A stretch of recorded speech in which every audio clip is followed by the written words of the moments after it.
उद्धव ठाकरे यांनी एक महत्त्वाचं विधान केलं आहे. ते म्हणतात की शिंदे गट हे लाचार झालेला आहे. त्यासोबतच तुळजाभवानीची शपथ घेऊन सांगतो की अडीच वर्ष मुख्यमंत्रीपद देण्याचं अमित शहांसोबत ठरलं होतं. ते खोटं बोलताय, काय म्हणाल तुम्ही? काल उद्धव ठाकरे साहेबांनी ज्या सभेमध्ये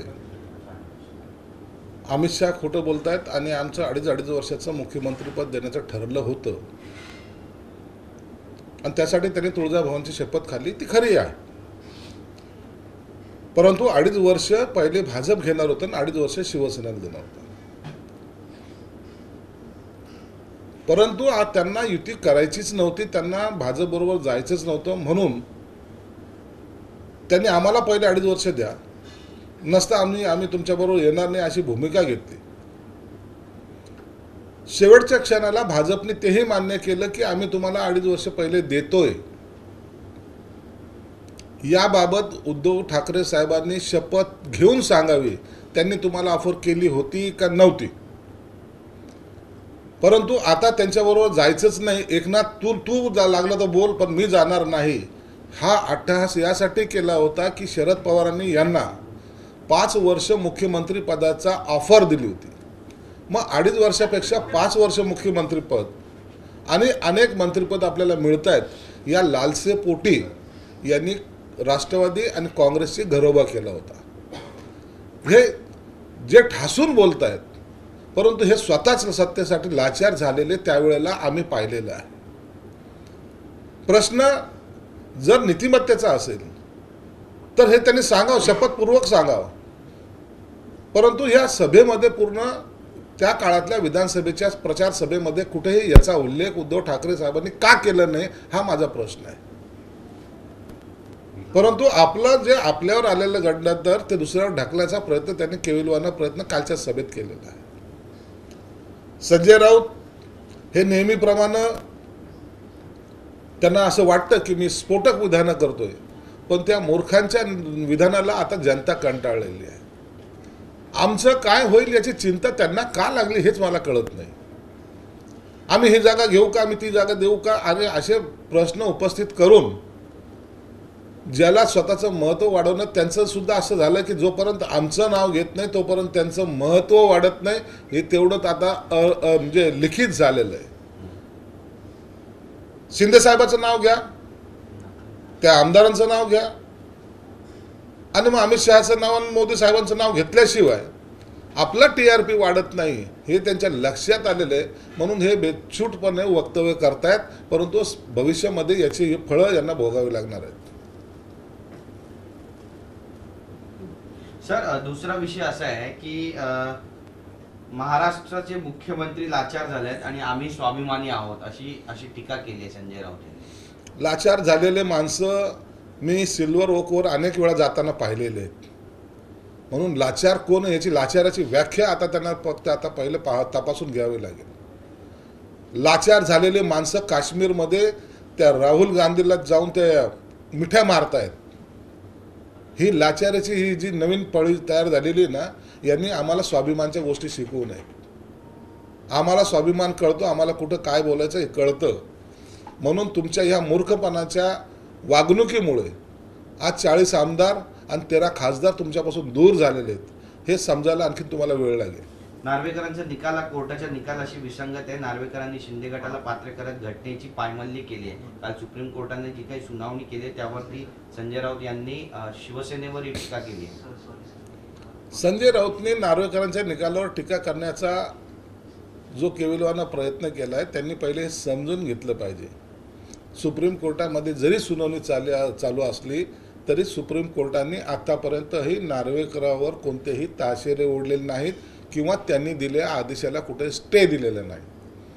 म्हणून नार्वेकरची भूमिका काय असली पाहिजे आणि काय नसली पाहिजे, आता याच्यानंतरचा जो सुप्रीम कोर्टाचा निकाल येईल त्यावर ते सर्व अवलंबून राहील. परंतु पहिल्या दिवसापासून आपण चुकलेलो आहोत हे माहीत असून सुद्धा नार्वेकरांनी दर वेळेला त्यांना समजवण्याचा प्रयत्न केला.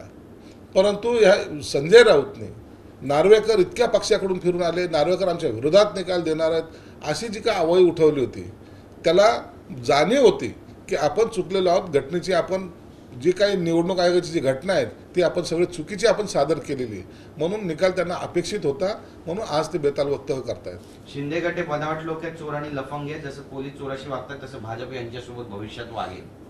जागा वाटपावरून त्यांनी टीका केली आहे. पुन्हा संजय राऊतांनी टीका केली. शिंदे लोक बनावट आहेत का खंबीर आहेत, ते भिडणारे आहेत, हे काही काळात मागचं पाहिलेलं आहे, तुम्ही काही काळानंतर ते पाहणार आहेत. परंतु तुमच्याकडे जी खोगीर भरती व्हायला लागली, ज्यांनी शिवसेना प्रमुखाला सोडलं नाही, ज्यांनी मातोश्रीला सोडलं नाही, आता ते त्यांचे नेते होत आहेत, हे यांचं दुर्दैव आहे. म्हणून बनावटाची भरतीचं काम सध्या उबाठा गटामध्ये चालू आहे. कुणीही या, तुम्ही मागच्या काळामध्ये जे आम्हाला बोललं असाल तुम्हाला ते आम्ही माफ करतो आणि आता आमच्या प्रचाराला लागा, ही जी काही नीती चालू आहे यांची, यामुळंच हा पक्ष आता रसातळाला गेला आहे. भविष्यामध्ये यांचं अस्तित्वसुद्धा उरणार नाही अशी स्थिती त्यांची आहे. विनायक राऊतांनी पण टीका केली. विनायक राऊत काय हो, तर विनायक राऊत हे संजय राऊत हे बाकीचे एक दोन जण जे आहेत ना, यांना दुसरा धंदाच नाही आहे. पण ते म्हणतात की भाजप अरबी समुद्रात तुमचं विसर्जन करेल. आम्हाला अरबी समुद्रात जायचं आहे का कुठं जायचं आहे, पण तुम्ही बांद्र्याच्या नाल्यामध्ये डुबू नका, एवढंच त्यांना सजेशन आहे. रामदास कदम आता थेट भाजप विरोधात वक्तव्य करताना पाहायला मिळत आहेत. त्यांनी तीव्र नाराजी व्यक्त केलेली आहे. केसाने गळा कापतील अशी त्यांना काही भीती वाटत आहे किंवा त्याची शंका व्यक्त करत आहेत. देवेंद्र फडणवीस यांचं कोकणचे नेते ऐकत नाहीत का, असं त्यांनी सवाल देखील काल विचारला. कसं पाहता एकंदर या सगळ्या वक्तव्यांकडे? रामदास कदम हे शिवसेनेचे ज्येष्ठ नेते आहेत. कोकणातील काही नेत्यांचा त्यांचा असलेला छोटा मोठा वाद हा सर्वांना माहीत आहे, म्हणून त्या अर्थानं त्याने तो विधान केलेला आहे. परंतु ते भाजप आमचा केसाने गळा कापल अशी कोणती स्थिती नाही, आणि जर असेल तर त्या टायमाला रामदास कदमच काय कोणी जरी असलं तर त्यांना आम्ही समजवण्याचा प्रयत्न करू आणि भाजपला सुद्धा सांगू की तुम्ही तुमच्यातले काही जे लोक आहेत जे ते सुद्धा जे काही वक्तव्य करतात ते युतीला ठीक नाही आहे. म्हणून युतीची बोलणी करताना किंवा युतीच्या मध्ये राहताना आपण संयमाने आपण दोन्ही पक्षांनी मिळून राहिलं पाहिजे, एवढीच विनंती त्यांना असणार आहे. पण याच्यामुळे वादंग पेटते दोन्ही पक्षामध्ये असं म्हणावं, कारण देवेंद्र फडणवीस म्हणाले आमचे 105 आमदार आहेत तरी पण आम्ही मुख्यमंत्री एकनाथ शिंदेंना केले. त्यांचे 105 आमदार आहेत, निश्चित आहेत, त्यांच्यामुळेच मुख्यमंत्री एकनाथ शिंदे झालेत हे निश्चित आहे. परंतु हेही तेवढं सत्य आहे, जर एकनाथ शिंदे साहेबांनी उठाव केला नसता तर 105 जरी असते तरी त्यांना विरोधात जे बसावं लागलं होतं ते तसंच बसावं लागलं असतं. शिंदेमुळे सुद्धा ते सत्तेत आलेले, हे दोन्ही बाजूंनी जर पाहिलं, शिंदे साहेबांमुळे ते सत्तेत आहे, त्यांच्यामुळे शिंदे साहेब सत्तेत आहे. म्हणून कोण कुणाच्या क्रेडिट घ्यायचा प्रयत्न करू नये. तर आपण युतीमध्ये आहोत आणि दोघांच्या सहकार्याने सरकार चालू आहे, एवढी भावना ठेवली तरी पुरे होईल. बरं, महानगरपालिकेचे जे आत्ताचे आयुक्त आहेत इक्बाल सिंग चहल, त्यांचे 3 वर्ष पूर्ण झालेत, पण त्यांची बदली ही मुख्यमंत्र्यांनीच थांबवली. एखादा माणूस जर चांगलं काम करत असेल तर त्याला एक्सटेन्शन द्यायला हरकत नाही ना. जयस्वाल म्हणून ठाण्याच्या म्हणजे जे आयुक्त होते ते 5 वर्ष राहिलेत. म्हणजे जर एखादा विषय घेऊन मुंबईचं जर काही भलं होत असेल त्यासाठी जर एखादा चांगला अधिकारी काम करत असेल तर 3 वर्षाचाच क्रायटेरिया असला पाहिजे असं काही नाही. संजीव जयस्वाल हे ठाण्याचे 5 वर्ष आयुक्त होते. म्हणून जर चहल जर राहिले, यांचं काम चांगलं होत असेल तर त्यांना निश्चितच मुख्यमंत्र्यांनी सपोर्ट केला तर त्यात गैर पण नाही. महाविकास आघाडीचं अजून जागा वाटपाचं ठरलं नाही. हो, त्यांची आघाडी होणार नाही. कसली महाविकास आघाडी? त्यांची तोंड एकमेकाकडे सगळे फिरलेले आहेत. आता तुम्हाला वाटतं प्रकाश आंबेडकर आता युतीमध्ये जाते, महाआघाडीमध्ये जातील? नाही जाणार. काँग्रेसचं आणखीन राष्ट्रवादीचं जे शरद पवार गटाचं आणखीन त्यांची युतीची बोलणी झाली नाही आणि उभाट्याला कोणी विचारत नाही, म्हणून ते युतीची बैठका बोलवण्याचा सपाटा लावतात. परंतु याच्यामधून काही निष्पन्न होणार नाही. अखेरला काँग्रेस आणि राष्ट्रवादीची जो शरद पवार गट आहे यांची झाली तर युती होईल, पण उभाटा गट कुठे असेल आता हे यांना ठरवावं लागेल. उभाटा गटाची परिस्थिती अशी आहे, ना त्यांच्याकडे उमेदवार आहेत ना त्यांच्याबरोबर युतीची बोलणी करायला स्वतःहून कुणी पुढे येत आहे. यामागचं कारण पण सांगितलं जाते की काँग्रेसला अशी भीती वाटते की त्यांचा जो मुस्लिम वर्ग अल्पसंख्याक आहे तो शिवसेनेला मतदान करेल, पण शिवसेनेचा जो हिंदू बेल्ट आहे तो काँग्रेसला मतदान करणार की नाही यावर साशंकता व्यक्त होते. त्यामुळे भविष्यात युती होईल असं वाटतंय. मग काँग्रेसने सत्तेमध्ये जाताना जी काही युती केली होती उद्धव ठाकरे साहेबाबरोबर ती काय होती? त्या टायमाला मुस्लिम मताची गरज नव्हती का?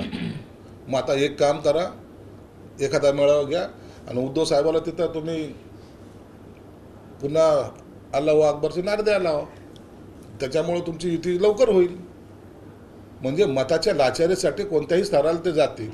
आणि हेही महाशय सत्तेसाठी यांच्याबरोबर युती केली. जे शिवसेना प्रमुखांनी नाही म्हणलं होतं, काँग्रेस राष्ट्रवादीबरोबर जाऊ नका हे सांगितलं होतं. आता ते उद्धव ठाकरे साहेबांना किती किती दरवाजासमोर घेऊन फिरतील देवालाच माहीत. म्हणून आता उद्धव साहेबांनी सर्व धर्मीयाचा जो काही आपला सर्व धर्म संभावाचा जी भूमिका घेतलेली आहे त्या भूमिकेतच राहिलं पाहिजे. आता यांचं हिंदुत्व हे काँग्रेस आणि शरद पवार ठरवेल त्याच पद्धतीने असणार आहे. भविष्यामध्ये हिंदुत्व शब्द घ्यायला सुद्धा काही दिवसानं हे दोन्ही पक्ष यांना बॅन जेव्हा करतील त्या टायमाला उद्धव ठाकरे साहेबाच्या डोक्यावर सुद्धा टोपी तुम्हाला दिसेल.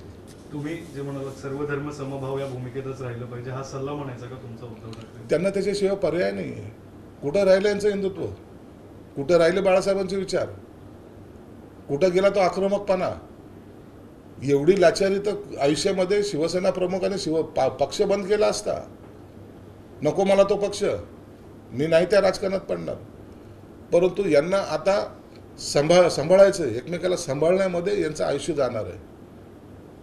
आजही त्या भूमिकेला ते चिटकून आहेत. आजही त्यांनी ती भूमिका सोडली पाहिजे. लोकांना ही भूमिका आवडलेली नाही. काँग्रेस राष्ट्रवादीबरोबर जाणं हे आजही लोकांना रुचत नाही. परंतु लोकांचं काही हो, माझं राजकारण झालं पाहिजे. पुन्हा एकदा भविष्यामध्ये मुख्यमंत्र्याची खुर्ची कशी येईल हे जे गणित मांडतायत ह्याला हिंदुत्व म्हणत नाहीत. पण एक महत्त्वाचा प्रश्न आहे की एकीकडे चर्चा सुरू आहे. दीपक केसरकरांनी देखील या चर्चेला दुजोरा दिलाय की त्यांनी कुठून तरी ऐकलंय की अमित शहांसोबत ठाकरे कुटुंबियांचं बोलणं सुरू आहे, भेट झाली, फोनवर बोलणं झालेलं आहे. अशामध्ये वंचित आता शिवसेनेचा भाग आहे म्हणून स्वतःला सांगते, उभाटा गटाचा सोबत युती आहे आमची असं म्हणून सांगते. संजय राऊत म्हणतात की वंचित हे महाविकास आघाडीचा भाग आहे कारण ते बैठकात भाग घेतात. अशामध्ये जर ते जात आहेत, भविष्यामध्ये जर उद्धव ठाकरे अमित शहांसोबत गेले तर वंचितचं भविष्य काय राहील, काय सांगू इच्छितात? वंचित त्यांच्या उद्धव ठाकरे कुठे गेले याच्यावर त्यांचं काहीच अवलंबून नाही आहे.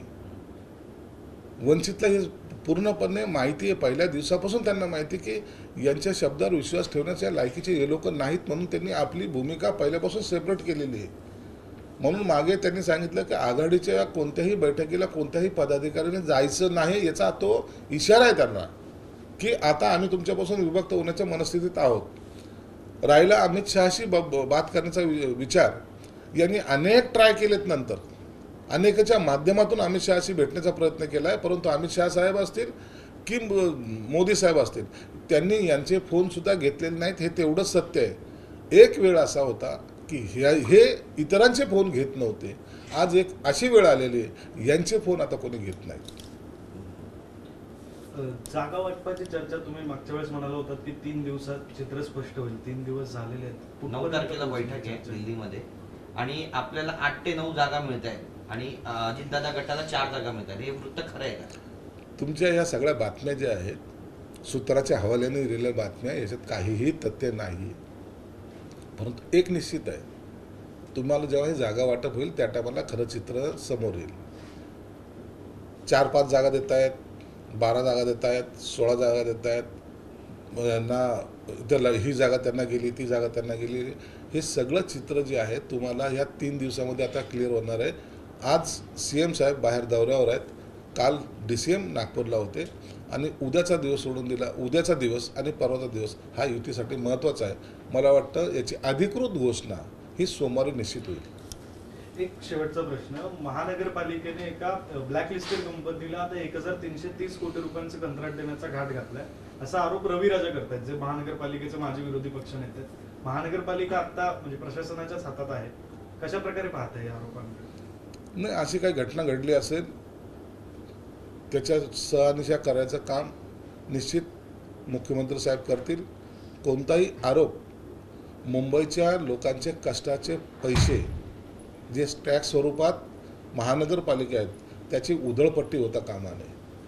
पहिले टक्केवारीवर चालणारी महानगरपालिका आता ती तशी चालणार नाही. तर लोकांची जी काही आवश्यक असलेली प्रश्न आहे त्याला प्राधान्य देऊन चालणार आहे. म्हणून कोण ठेकेदार आहे याची तमानं बाळगता जर चांगला नसेल तर निश्चितच त्याच्यावर कारवाई केली जाईल आणि त्याला पाठीराखी जे कोणी असतील जे अधिकारी असतील त्यांच्यावर सुद्धा कारवाई निश्चित केली जाईल. शिंदे साहेबाचं एकच आहे, चांगलं काम करा, पाठीवर थाप मी देईल, जर वाईट काम केलं तर तुम्हाला घरचा रस्ता दाखवेल. ही भूमिका आमची राहिलेली आहे, ती कायम राहणार आहे.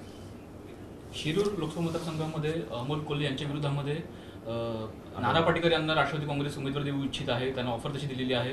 कसं पाहता एकंदर या समीकरणाकडे? नाना पाटेकर आले तर त्यांचं स्वागतच केलं पाहिजे. एक त्यांची भूमिका पहिल्यापासून चांगली राहिलेली आहे. जर ते येत असतील तर त्यांचं स्वागत आहे, परंतु हे निर्णय घेणं शिंदे साहेबांकडे आहे आणि तिथे असलेले आढळराव यांची भूमिका काय याला जास्त महत्त्व राहणार आहे. मोबाईलवर